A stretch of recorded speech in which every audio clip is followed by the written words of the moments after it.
Welcome aboard, and thank you for tuning in to the Captain Podcast on our very first episode. I'm the Captain, your host, and today we're joined by an airline assessment expert for pilots. On this episode, we'll be walking through the entire airline assessment process for pilots, from preparation to evaluation.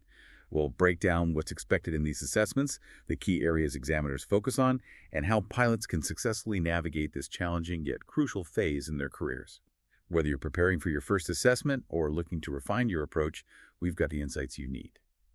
Okay, so becoming an airline pilot, as many listening probably know, it involves this really rigorous, multi-phase evaluation process. It's definitely more than just, logging flight hours. It's about proving you've got the whole package for the flight deck. That's exactly it, yeah. The main goal, really, with these assessments is identifying candidates who have that ideal mix. The right stuff. The right stuff. Technical skills, absolutely, but also cognitive ability, how you think, and those crucial interpersonal strengths. Airlines need pilots who can, obviously master the aircraft, but just as importantly, fit into that complex, multi-crew world safely and effectively. And what's interesting is, while the exact structure, the sequence, might vary a bit place to place. Right, different airlines, different countries. Exactly. But the fundamental qualities they're looking for, remarkably similar everywhere. So that means we can really focus on the core things you need to nail and how to prep for them, pretty much regardless of where you're applying. We'll try and distill down the most important elements for you. Okay, that makes sense. Yeah. So if we're talking these core qualities, what are those universal areas? Things pretty much every airline's going to look at. Right. Universally, you're going to see focus on, your basic flying skills, obviously, your technical knowledge, the theory, decision-making, especially under pressure, how you communicate, how you work in a team, leadership potential, even for first officers, and critically, that personality fit. How well do you match their way of doing things, their culture? And these aren't just like separate checkboxes? No, not at all. They're woven through the whole process. They see it in the sim, in the interview, the group exercises. It all connects. Okay, let's unpack that a bit. When you think pilot assessments, the simulator check, that looms large for most people. Often seen as the make or break part. Yeah. And maybe the most nerve-wracking. So what's its real purpose? Is it just about showing off your stick and rudder skills? It's definitely more than just stick and rudder. I mean, fundamental flying skills, they're a given, a prerequisite. But the sim assessment, it's just as much about how you think and how you behave up there, especially when things get tricky, under pressure.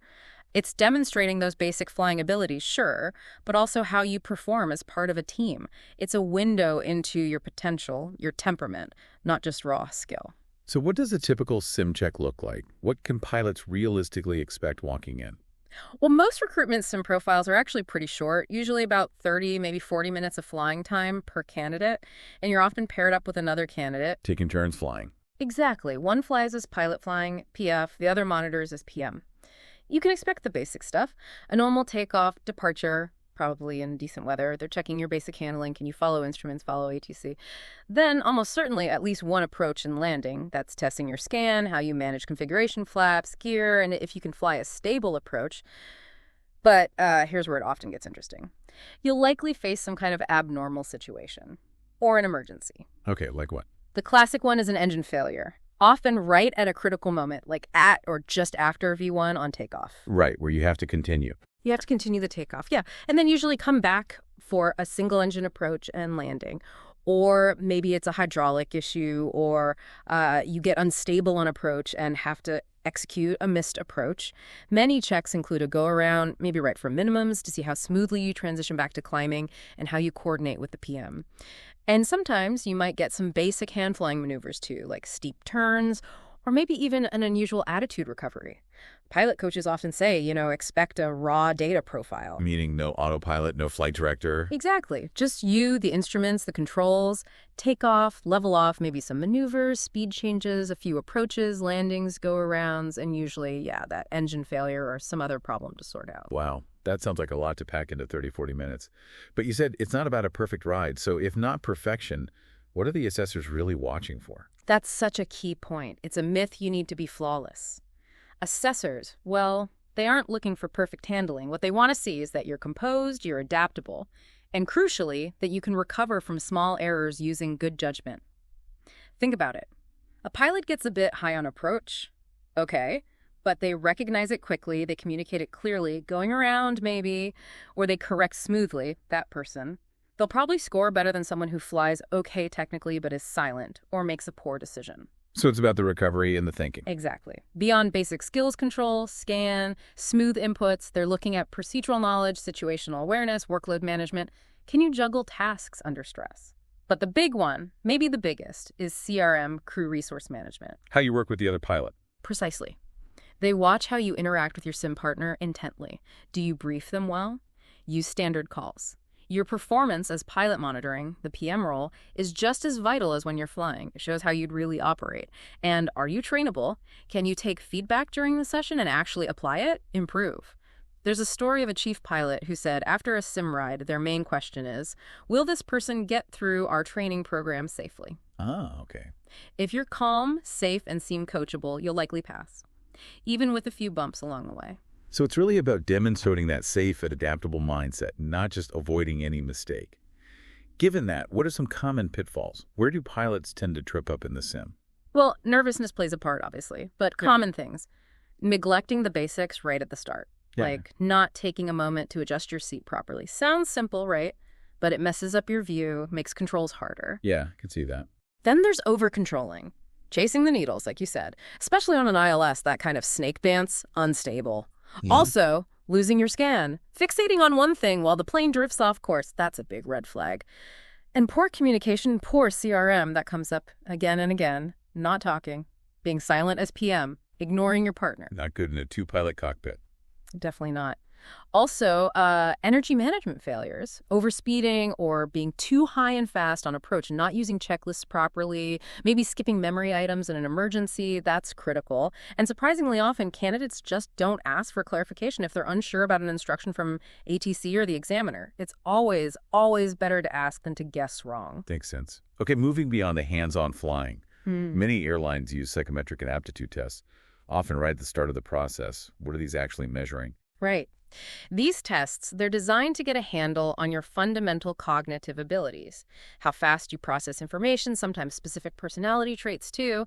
Basically, they help the airline see if you've got the inherent aptitude, the mental horsepower needed to succeed in demanding pilot training and handle that high workload cockpit environment. What kind of areas do these tests typically cover? You'll usually run into tests on applied numeracy mental math, basically. Logical reasoning, so pattern spotting, problem solving, spatial orientation is a big one. Sense of direction, visualizing things in 3D. Exactly. Critical for instrument flying. Then there's reaction time and multitasking. Those can be tough. Maybe tracking something on screen while listening to audio cues and doing math problems. Wow. Yeah. Memory tests too, recall tasks. And sometimes you'll see situational judgment tests, SJTs. They give you little workplace scenarios and ask how you'd respond, gauging your judgment, teamwork, safety focus. That sounds pretty intense, especially the multitasking. What's the format usually like? And maybe more importantly, how can you actually prepare for these tests? Generally, they're computer-based. They're timed, definitely timed. And often they get progressively harder as you go. Those multitasking ones, yeah, they can feel overwhelming because they do simulate cockpit workload quite well. Airlines use the scores either as a hard cutoff you pass or fail, or they combine them with everything else. Now, here's the key thing about prep.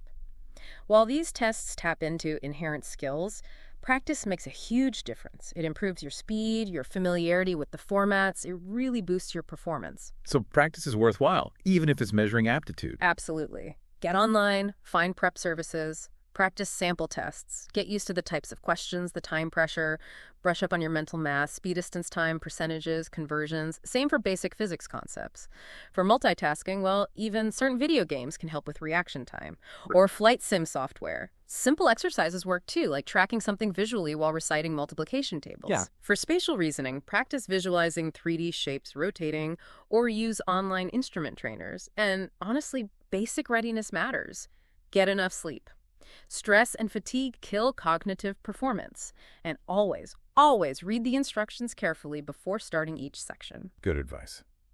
Okay, so let's say you navigate those cognitive tests. Next up is often the HR and motivational interview. This feels like where they really try to get to know you, the person.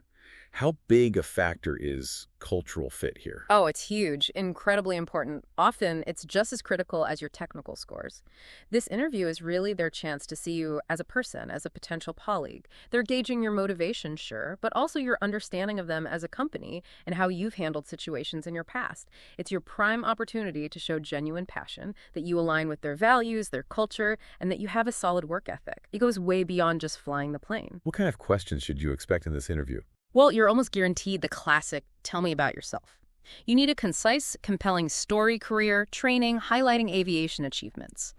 Then, the big one, why do you want to work for us? Or why Airline X? They expect specific answers, right? Not just, I like flying. Absolutely. You must have done your homework. Research their values, their culture, fleet, network, recent news. Talk about how those specific things appeal to you and align with your goals. Show genuine enthusiasm for this airline, not just any airline. They'll also ask about your motivation for flying, your career goals looking for commitment. Strengths and weaknesses. Pick pilot-relevant strengths. For weaknesses, be honest, but show self-awareness and growth. Maybe, I used to be overly self-critical, but I've learned to focus on constructive feedback, that sort of thing. Okay. Teamwork questions. How would colleagues describe you? Focus on collaboration, respect, communication. Then there are the behavioral questions. Tell me about a time when you faced a conflict or a big challenge. Ah, the STAR method comes in handy here. Exactly. STAR is your best friend. Situation, task, action, result. Structure your stories clearly. If they ask about a tough flight, describe the situation, your task, the specific actions you took, and the positive result. It clearly shows your process under pressure. They might even ask hypothetical HR questions like, what if you suspected a colleague had been drinking? Always prioritize safety, integrity, following procedure in your answer. Makes sense. So what are the top tips for nailing this HR and motivational part? Okay, first, professionalism all the way.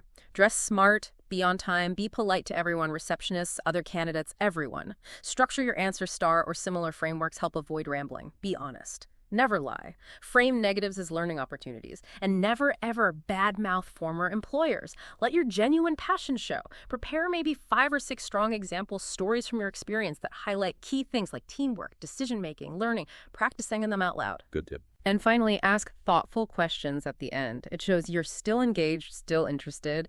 This interview, really, it's your chance to show you're not just skilled, but also someone they actually want to work with in the cockpit. Right, somebody you can get along with on a long flight. Yeah. Okay, after the behavioral side, we hit the technical interview. This is where they really test your book smarts, your theory. What's the aim here and what kind of questions pop up? Yeah, the technical assessment could be an interview, could be a written test. Sometimes it's even woven into the sim debrief. It's all about checking your grasp of aviation theory. Aircraft systems, procedures, weather, regs, the whole lot. Yeah. They need to be confident you have that solid foundation of aeronautical knowledge for your license level. So what topics get covered? Do I need to have my entire ATPL syllabus memorized front to back? Well, you should be prepared for questions across the board, pretty much the ATPL spectrum. So aircraft general knowledge, systems hydraulics, electrics, maybe jet engine basics like compressor stalls or pitot-static issues, principles of flight aerodynamics, think Mach tuck, VMC, different types of drag, stall factors, maybe even the coffin corner at high altitudes. Ah, yes, where stall speed and critical Mach get close. Exactly. Meteorology fog types, microbursts, what a segment means, temperature inversions, navigation and flight planning reading charts, drift, ETOPS rules, RVSM, fuel planning basics, regulations and ops procedures, takeoff minima, alternate airport rules, duty time limits. And if you have a type rating, definitely review its limitations and key memory items, like the engine fire procedure. They'll expect you to know that cold. Are the questions just straight recall, like define V1, or more complex? Usually a mix. You'll get some direct recall, yeah, what is V1? But you'll also get scenario-based technical questions. Like, you're at 100 feet on final, master caution comes on for low oil pressure. What do? They expect you to talk through the memory items, the actions, like you were doing it for real, and others test your understanding. Why do airlines use deer-rated takeoffs? They want to hear the reasoning engine life, noise reduction, etc. So if they ask something like, explain V1, VR, V2, and what you do if an engine fails at V1. Right. A good answer there wouldn't just define the speeds. It would also walk through the immediate actions, confirming the failure, maintaining control, calling V1, continuing the takeoff, handling the emergency turn, cleanup. showing you understand the practical application, not just the definition. Gotcha. So how do you best prepare to excel in that technical grilling? Okay, study broadly. Dust off those ATPL books. Focus on areas where you feel a bit weak. Using a dedicated prep guide like ACE, the Technical Pilot Interview, can be really useful. They often compile common questions. Know your own resume, your own logbook, any aircraft you've listed inside out. Be ready to discuss anything you've claimed experience on. If you get a tough scenario question or something you genuinely don't know the exact answer to, don't just freeze. Talk through. Talk it through. Explain your logical thinking process. How would you approach finding the answer? It's okay to pause, think aloud. If you really don't know, be honest, but maybe show you understand related concepts or where you'd look it up, like the QRH. Remember, this isn't just a knowledge quiz. It's also about seeing how you handle being put on the spot, demonstrating that calm, methodical, studious attitude pilots need for checks throughout their careers. Okay, good advice. Now, some airlines use these group exercises where you work with other candidates. What's the thinking behind those? Seems a bit different from the usual pilot environment. Yeah, they can seem a bit unusual, but they're actually really cleverly designed. The whole point is to reveal your teamwork skills, your leadership style, or lack thereof communication, how you interact with others, especially under a bit of pressure. And here's the thing. It's usually not about finding the single right answer to whatever task they give you. Often there isn't one. It's all about how you interact and contribute to the group process. What does a typical group exercise look like then? Usually you're put in a small group, maybe 4 to 8 candidates. You're given some kind of scenario or problem to solve together. Could be a resource allocation task like you've crashed in the desert, rank these items in order of importance for survival. Those ones? Yeah. Or maybe an operational problem plan a flight route with certain restrictions. The assessors just watch, they don't interfere. Then, after set time, your group might have to present its solution or decision. So if it's not about the right answer, what are those observers actually looking for and how people behave? They're watching several key things. Communication skills. Are you clear? Persuasive? Do you actually listen to others? Do you try and bring quieter people into the discussion? That's big. Teamwork and cooperation. Are you focused on the group's success, building on ideas? Or are you just trying to push your own agenda, maybe competing? Leadership and initiative. This doesn't mean being the boss. It means helping the group move forward constructively.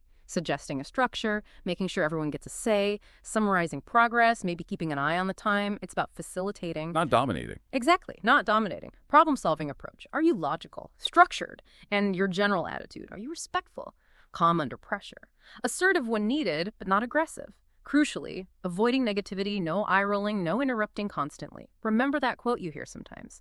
In a group exercise, there is no single right answer. Assessors are interested in your individual contribution, even if the team's final solution is wrong. It's about the how, not just the what's. Okay, that's really helpful context. So with that in mind, what are the best strategies to really shine in these group exercises? Right. Moderation is often key. Don't be the person who talks nonstop, but also don't be a wallflower. Aim for valuable, clear, concise contributions. Try and set a cooperative tone early. Maybe break the ice, get the discussion started. Actively listen, show you're listening, nodding, maybe acknowledging points, and make an effort to include everyone, especially if someone seems hesitant to speak up. What do you think about that? Help keep the group focused. Gently steer the conversation back if it goes off track. Summarize where you are. Volunteering to be timekeeper can be a good, constructive role. Without taking over completely. Exactly. Be courteous, always. Even if you disagree, do it tactfully. That's an interesting point, but have we considered? Acknowledge the idea before offering an alternative. Taking on a role can be good note-taker, timekeeper, maybe part of the presentation, but share the load. Watch your body language stay open, engaged, positive. Contribute your own ideas, definitely, but also ask good questions that help the group think deeper. And manage the time. If you see time running out, suggest how to wrap up or prioritize. Don't panic if you don't finish. Assessors care more about seeing good process and time management than a perfect, completed task. Treat everyone like potential future colleagues, respectful, collaborative, ego in check. That's how you impress. Okay, now shifting gears slightly. For pilots aiming for captain, either upgrading or applying direct entry, how does the assessment change? Is it a completely different beast? It's definitely a step up. For captain assessments, there's a much heavier focus on command skills. Leadership, decision-making, taking accountability, and really advanced CRM. The expectations are significantly higher. The scenarios they use are specifically designed to test you functioning as the pilot in command, the one ultimately responsible for everything. So how does the simulator check differ for captains? You'll likely face more complex problems in the sim, maybe multiple failures happening at once, or situations requiring more intricate decision-making. The big expectation shift is how you use your first officer. More delegation. Much more effective delegation, yes. Asking for their input, using them as a resource, while you maintain that big picture situational awareness. Making safe, timely decisions and clearly commanding the situation calmly. Basic flying skills are assumed. It's your judgment and command presence under intense pressure that's really being scrutinized. What specific qualities are they zeroing in on at that command level? Okay, definitely leadership and assertiveness, taking charge appropriately, making the final call confidently, assigning tasks clearly. Advanced CRM is huge effective delegation, using all resources, ATC, cabin crew, dispatch, fostering good two-way communication, making sure the FO feels comfortable speaking up. Decision-making and risk management are under the microscope. They want to see a systematic approach, using decision-making models if appropriate, always choosing the safest course without unnecessary delay, and critically verbalizing your thought process so they understand your reasoning.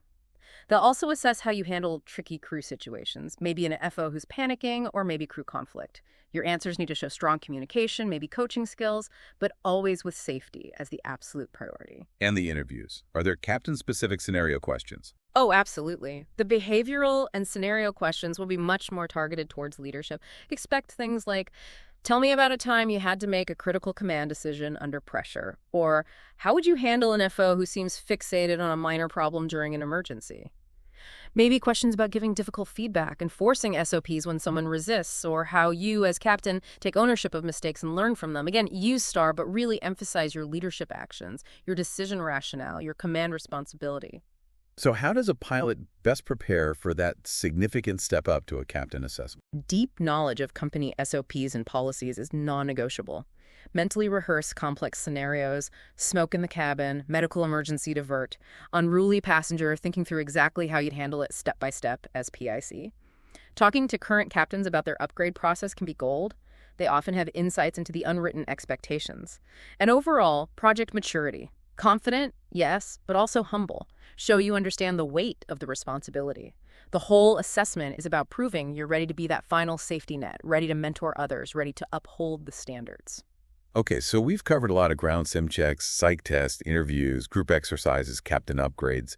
Looking at the whole picture, what's the overarching strategy for success? How do you tie it all together? It really boils down to holistic preparation and consistently showing those key pilot attributes.